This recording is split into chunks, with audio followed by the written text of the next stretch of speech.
Thank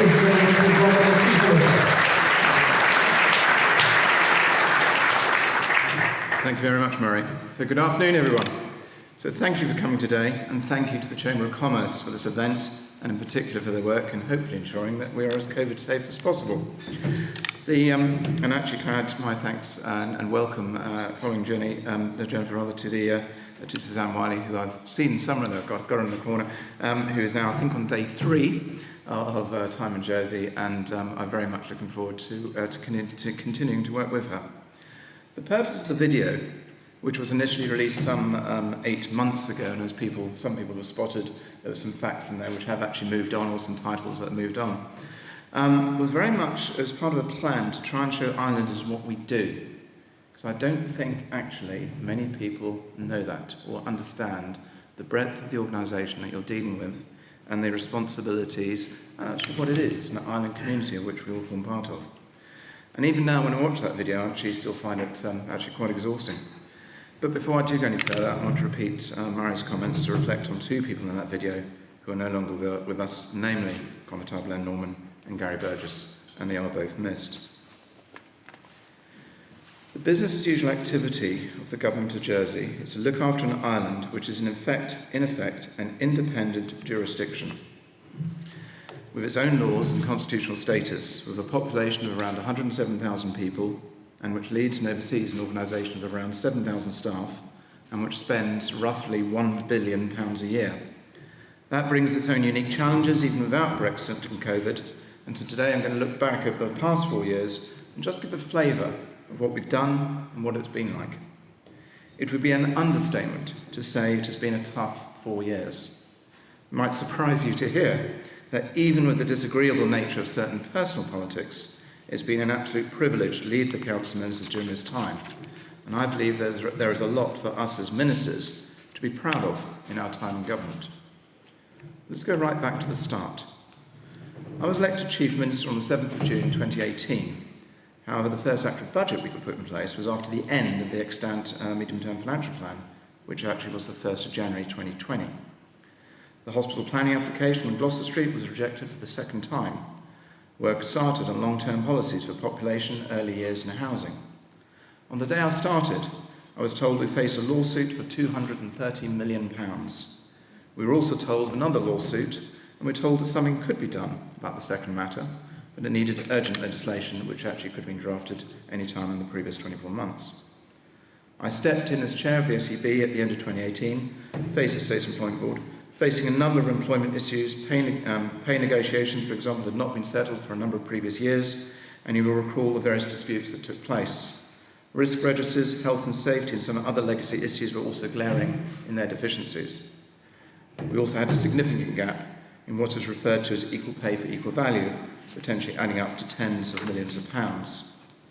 The IT systems were outdated and deficient, and we were not GDPR ready. Now, once the new damages law came in, which addressed the law issue, we reduced legal claims by around £45 million within the first 6 months. During the course of 2019, we resolved all of the legacy pay disputes and indeed settled 2020 ahead of time. The difference in equal pay for equal value had been reduced to a negligible amount. A lot of work has been done on culture. We have a diversity programme, the I Will Group and apprenticeships programme launching this year, following a successful pilot in 2021 and a growing internship programme. We launched zero-based budgeting and commenced the rollout of a thing called Office 365, which had a part in there called Teams in November 2019, and actually under some criticism for the amount of money we were spending on IT. And as we debated our first government plan in December 2019, the first people infected with COVID-19 in Wuhan, China, were beginning to show symptoms. And it would have been difficult at that time to have predicted just how much COVID would change our daily lives, or the sheer scale of the threat to our public health and impact on our economy. And the rest, as they say, is history. It's just under 23 months since we reported our first case of COVID-19 in Jersey, and it's often forgotten just how quickly we had to move in those early days, between the first positive case detected in the UK, for example, in the imposition of travel restrictions.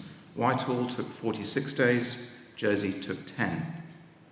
Within 24 hours of the WHO declaring COVID-19 to be a pandemic, the Emergency Council had convened and announced a suite of new measures, including the first business support package. We've worked across government and indeed across our island to safeguard our public health, to support businesses, livelihoods and those who might struggle, and to ensure our healthcare workers have the equipment and resilience they need. Together, we have delivered more than 200,000 vaccine doses, conducted close to 1 million PCR tests, and mobilised an unprecedented level of financial support. Now, whilst now is another challenging time, to date we've succeeded in keeping the schools open more effectively than any other jurisdiction in the British Isles, and indeed better than many in Europe. And I do want to pay tribute to the dedicated teachers, education staff and parents who've enabled us to achieve this. We've worked with international partners such as MasterCard and Microsoft to develop a globally recognised border testing programme, a world-class contact tracing regime, and a Spend Local card, a global first, which actually, as a result of me presenting it to the British Isles Council, has now been adopted elsewhere in the British Isles, in particular Northern Ireland. Additionally, we've put in place practical measures to deal with the indirect impacts of COVID-19, and we've earmarked, for example, £5 million this year on projects to assist with health and social recovery from the pandemic, including things like closing the attainment gaps in education, building on the success of our Connect Me initiative, and supporting those islanders with long COVID. Now, there are still risks, but thanks to our fantastic vaccination rollout and the lessons we have learnt over the past 2 years, we are in a good place. We know we will not have got everything exactly right, but we have consistently taken well-evidenced, proportionate and timely actions to support businesses, to minimise the disruption of our children's learning, and to protect islanders, and I am proud of our record in government. Let's not forget something else, Brexit. Remember that? So since before the 2016 vote to leave, ministers and officials have worked tirelessly to ensure Jersey remained well placed to deal with post-Brexit uncertainties, including the Ready for Brexit campaign, the EU settlement scheme, and the dispute resolution MOU with the UK. And in 2019, a long outstanding objective of the UK extending its membership of the WTO to Jersey was achieved at a time when a no-deal departure could still have been on the cards. And I must admit, external relations is therefore one example of how the role of Jersey politicians has evolved. So in my father's day, and I'm a third-generation politician, it was quite unusual to meet, for example, a member of the House of Lords. Today, ministers are called upon to represent Jersey on the global stage. We have regular engagement with UK and European ministers, and indeed with international media. Just to give one example, which always wakes you up on the day, when the fishing dispute made global headlines, Senator Gorse, Deputy Geda and myself were asked to deal with a whole host of international interviews. And so, for example, CNN, the email comes through and happens to mention they have an audience of 180 million people, and they'd like to speak to you in the morning. Separately, we continue our European engagement, which will need to develop even further, but also includes French meetings with our regional neighbours, Normandy and Brittany, and I have held a bilingual press conference, which has put my French to a little bit of the test. We must not forget what is called the FRACA agreement with Kenya and others, which was the first of the kind in relation to the confiscation and return of stolen assets. And we also host a large number of ambassadorial visits from the EU and other countries, including China, the UAE and the US. Separately, in relation to international development and overseas aid, we are doing important work on international identity, and we deliver approximately £12 million of aid in over 21 countries. We make a real difference, and we are reversing the historic decline in our overseas aid contributions. And if you don't know the story of the Jersey Cow project and the impact it has, then look it up. It's fantastic. And it strikes a chord in all of the circles I've worked. So Jersey is on the global stage. It faces global challenges, but also global opportunities. We are small, but we have a really good story to tell. Now, Brexit and COVID required an agile and fast-moving approach, and boy, was it fast at times. One should in no way underestimate how much time and resource they have diverted from our other objectives. But nevertheless, we've also made significant progress on the key objectives we laid out in the Common Strategic Policy back in 2018. I'm afraid that's what I'm going to run through over the next few minutes. Children first. First priority, obviously. As well as keeping schools safely open during COVID, recognising the short and long-term damages on educational outcomes, we have implemented new family-friendly legislation, increased the number of free nursery hours for all children aged 3 to 4, rolled out French lessons for all Year 5 pupils in 21 primary schools, and are piloting schemes for school meals. We launched a landmark £1.7 million corporate parenting package, which is about supporting young people in care and care leavers. And as a corporate parent, we guaranteed all care leavers an apprenticeship should they want one, with permanent roles guaranteed following a successful apprenticeship. £13.4 million is allocated over the next 4 years into our Children's Health Recovery Plan, which will see improved access to and quality of mental health services for young people, including funding for a dedicated CAMHS home treatment team.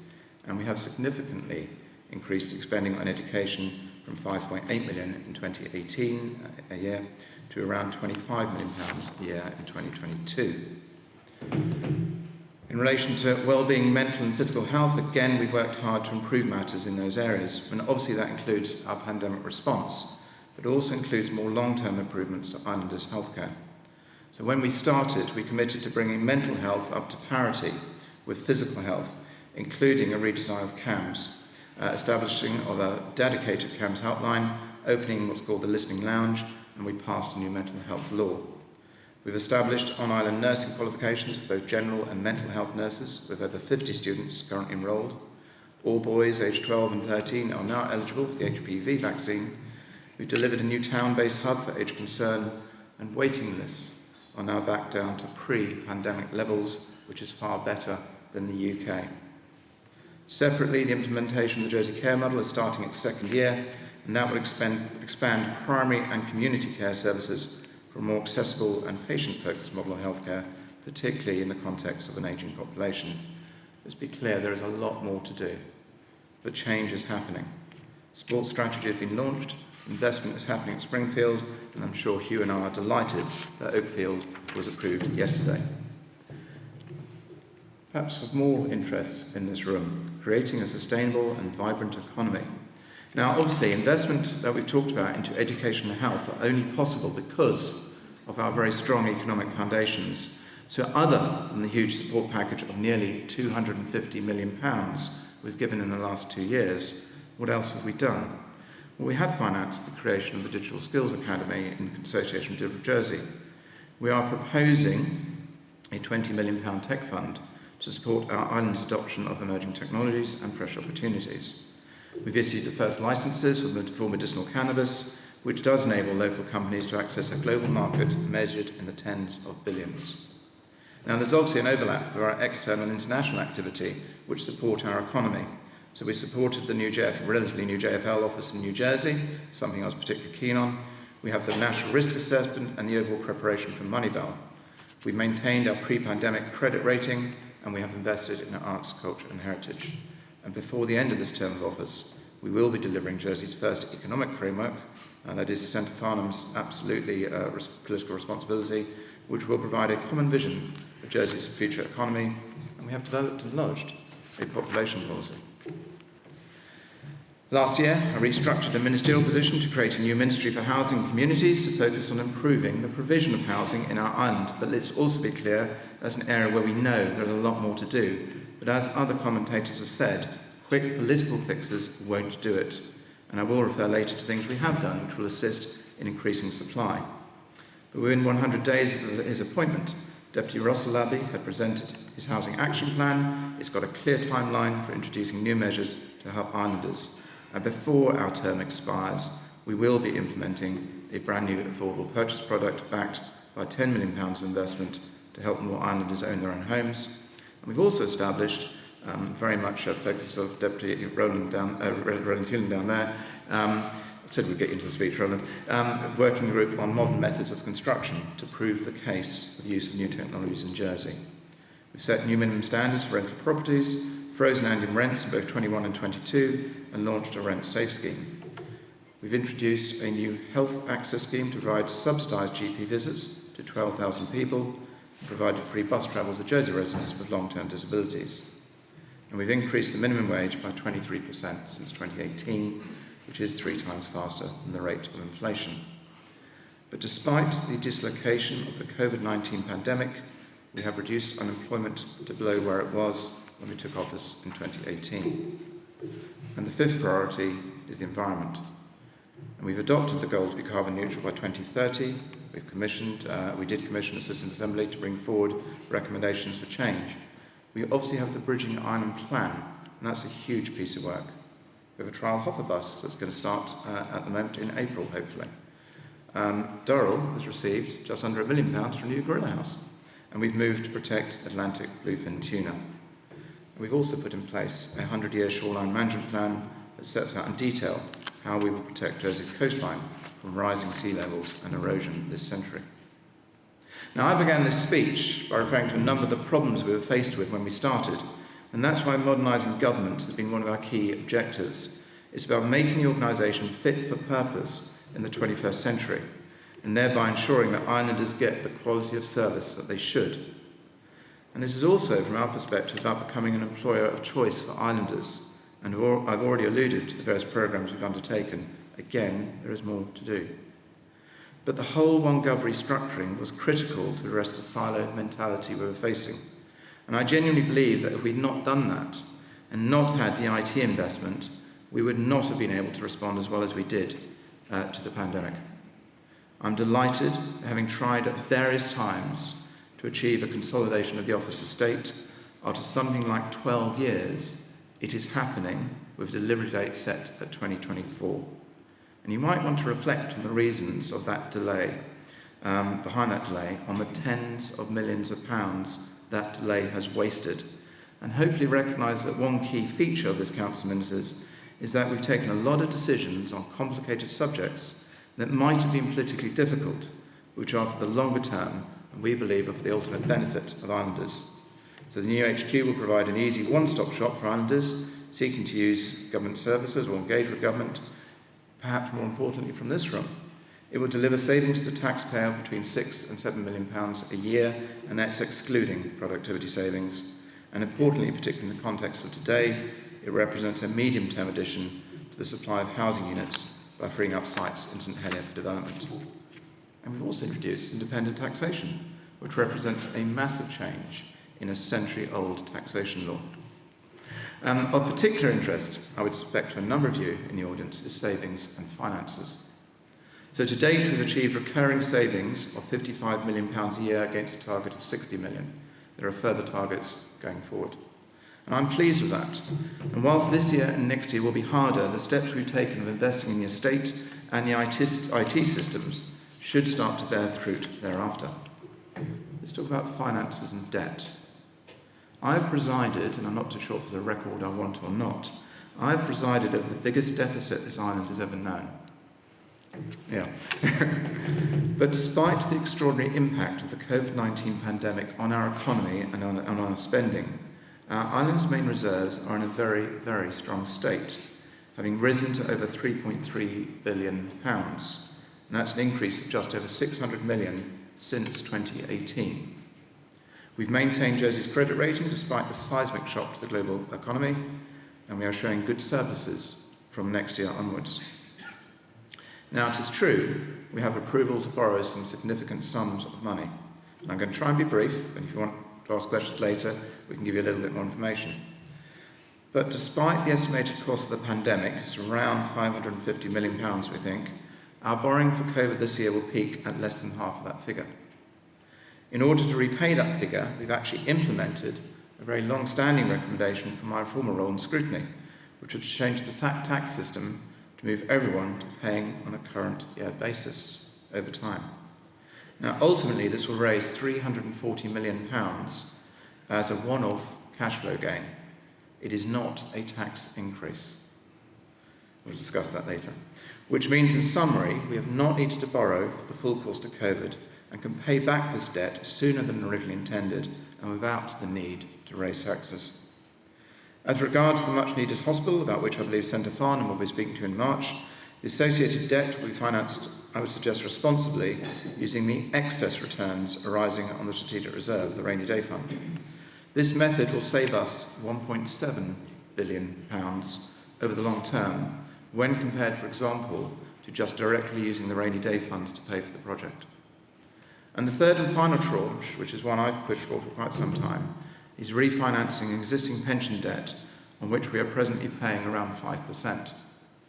By borrowing a small amount now relatively, at still historically low interest rates, we can save the taxpayer £3.6 billion over the very long term. Now that is a truly impressive sum, and even in the medium term, will leave the next generation of islanders around £300 million better off by 2053. So it's long term, but it is decisions that we have taken and have had approved.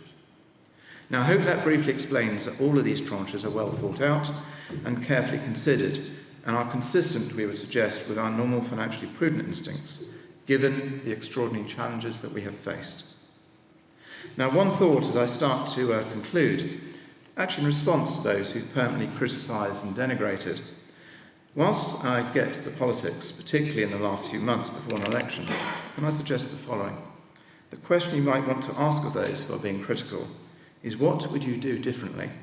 Or if you were there previously, what did you do when you held the power? And I'd like to paraphrase something the new Connaught St Clement Marcus Troy said in a speech at the end of last year in relation to a debate brought by a backbencher. Yet some of us here who've not run so much as a tuck shop, never mind build one, think otherwise. They argue with international bankers, with experts, and say that they know better. I do not understand it. The paraphrase, a sound proposal is being taken over by people in the states of Jersey who frankly do not know what they are talking about. So, this minor political bit at the very end, a final thought with one eye towards the elections. You as voters might want to ask candidates, what is your experience, your ability, your life experience that demonstrates your capability to run the most important tuck shop on this island? I have met some of the wealthiest people on the planet who have all been fantastic, and we have helped some of the poorest. It has been an extraordinary experience and a privilege. In my view, a politician is in effect a trustee, a custodian who has the responsibility to look after this island and islanders, and hopefully to do their very best to leave this island in a better place than when they started, and building on the work of their predecessors. Having had the biggest peacetime challenge literally in generations, and considering everything else we have done, and let's be clear, there is always lots more to do, I believe that I as Chief Minister, we as ministers, and the teams we have led can all hold our heads up high and say that is what we have done. But thank you very much.